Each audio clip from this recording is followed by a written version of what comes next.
ഹജ്ജിനിതാ ഒരുങ്ങിടലായി പ്രപഞ്ചമിതാ സുന്ദരമായി അറഫയിലായി ഹജ്ജാജിമാർ നാദനിലൊരുമിക്കലായി അഹദിൻ അടിമകൾ കന്നാഘോഷം വലിയ പെരുന്നാൾ ഇബ്രാഹിം നബിക്കോമനയാം ഇസ്മായിൽ നബിയാം മോനെ ബലിയറുക്കാൻ ഉത്തരവായി അഹദിൻ പരീക്ഷണമായി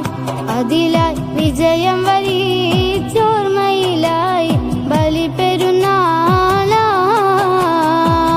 ജിനിതാ ഒരുങ്ങിടലായി പ്രപഞ്ചമിതാ സുന്ദരമായി അറഫയിലായി ഹജ്ജാജിമാർ നാദനിലൊരുമിക്കലായി അഹദിൻ അടിമകൾ കന്നാഘോഷം വലിയ പെരുന്നാൾ